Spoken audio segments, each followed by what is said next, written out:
எம்ஜிஆர் காட்டினது என்ன அர்த்தம்?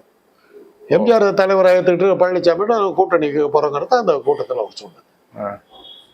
அதுதான் அர்த்தம். அதுதான் அதுக்காக நான் இப்போ ஏற்கனவே பழனிசாமி வாழ்த்து சொல்லிட்டேன், தான் வைக்க உங்களோட சேருது. இல்லாட்டி எம்ஜிஆரை காட்ட வேண்டிய அவசியம் என்ன?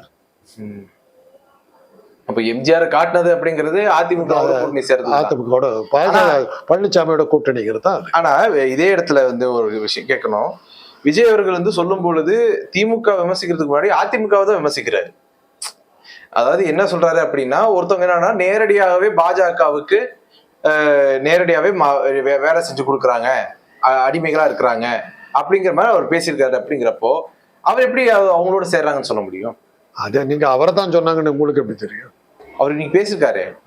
பாட்டாளி மக்கள் கட்சிகள் கூட சொல்லியிருக்கலாம், அன்புமணியை கூட சொல்லியிருக்கலாம். ஆனா நீங்க அவங்க கட்சி காலி ஆயிட்டு இருக்குது, அது வேற விஷயம்.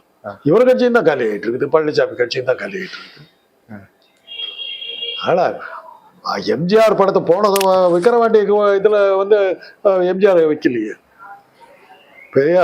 பெரியார வந்து பெரியார் படத்தை வைக்கல, பெரியாருடைய தலைவர் சொல்லிவிட்டார், படத்தை காட்டல. ஏன்னா அவர் ஜாதி தலைவர் இல்லை.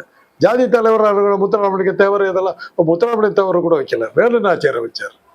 அப்புறம் அந்த பட்டியலினத்தை சேர்ந்த ஒரு தலைவரை வச்சார், அம்பேத்கரை வச்சார். அது ஏன் பட்டியலின தலைவர் இல்ல, அது அதாவது அந்த ஜாதி பிரகாரம் வச்சார் அந்த மாநாட்டில். அது விமர்சனத்துக்கு ஆளாச்சு.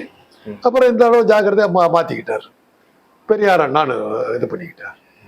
அவன் பேச்சில் வந்து அண்ணா பேரை சொல்லணும், எல்லாத்து பேரையும் சொன்னார், அண்ணா பேரை சொன்னார்.